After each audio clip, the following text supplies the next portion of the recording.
ಬನ್ನಿ ಬೇಯಿಸಿರೋ ಮೊಟ್ಟೆದು ಗ್ರೇವಿ ಮಾಡೋಣ. ಮೊದಲಿಗೆ ಮೊಟ್ಟೆ ಬೇಯಿಸ್ಬಿಟ್ಟು ಸಿಪ್ಪೆ ತೆಗೆದು ಮಧ್ಯದಲ್ಲಿ ಕಟ್ ಮಾಡಿ ಇಟ್ಕೊಂಡಿದ್ದೀನಿ.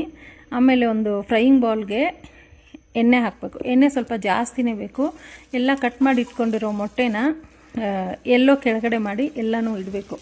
ಇಟ್ಬಿಟ್ಟು ಒಂದು 2 ನಿಮಿಷ ಫ್ರೈ ಮಾಡಬೇಕು. ಅದು ಚೆನ್ನಾಗಿ ಫ್ರೈ ಆದಮೇಲೆ ಮೆಲ್ಲಗೆ ಒಂದೊಂದೇ ತಿರುಗಿಸಾಕ್ಬೇಕು, ಇಲ್ಲಾಂದರೆ ಒಡ್ಕೊಂಬಿಡುತ್ತೆ. ತಿರುಗಿಸಿದ್ಮೇಲೆ ಒಂದು 2 ನಿಮಿಷ ಫ್ರೈ ಮಾಡೋಕ್ಕೆ ಬಿಡಬೇಕು.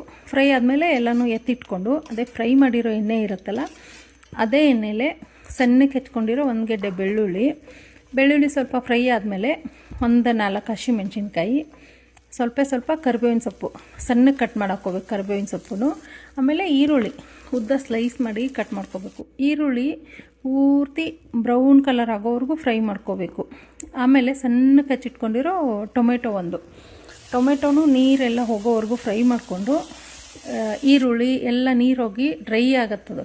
ಆಮೇಲೆ ಒಂದು ಅರ್ಧ ಸ್ಪೂನ್ ಅರಿಶಿನ, ಅರ್ಧ ಸ್ಪೂನು ಖಾರ ಪೌಡ್ರು, ಅರ್ಧ ಸ್ಪೂನ್ ಧನಿಯಾ, ಸ್ವಲ್ಪ ಗರಂ ಮಸಾಲ, ರುಚಿಗೆ ತಕ್ಕಷ್ಟು ಉಪ್ಪು ಹಾಕಿ 1 ನಿಮಿಷ ಹಸಿ ಸ್ಮೆಲ್ ಹೋಗೋವರೆಗೂ ಫ್ರೈ ಮಾಡಬೇಕು. ಆಮೇಲೆ ಸ್ವಲ್ಪ ನೀರು ಹಾಕ್ಕೊಂಡು, ನೀರು ಬಾಯ್ಲ್ ಆದಮೇಲೆ ಮೊಟ್ಟೆನ ಮೊದಲು ಎಣ್ಣೆಯಲ್ಲಿ ಇಟ್ಟಿದ್ವಲ್ಲ ಅದೇ ಥರ ಗ್ರೇವಿಯಲ್ಲಿ ಇಟ್ಬಿಟ್ಟು 2 ನಿಮಿಷ ಮುಚ್ಚಿಬಿಡಬೇಕು.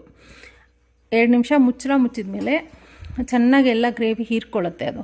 ಆಮೇಲೆ ತೆಗೆದು ಒಂದು ಸಲ ತಿರುಗಿಸ್ಕೊಂಬಿಟ್ಟು ಕೊತ್ತಂಬರಿ ಸೊಪ್ಪು ಹಾಕಿ ಚೆನ್ನಾಗಿ 1 ನಿಮಿಷ ತಿರುಗಿಸಿದ್ರೆ ರೆಡಿ, ಮೊಟ್ಟೆ ಪಲ್ಯ ರೆಡಿ.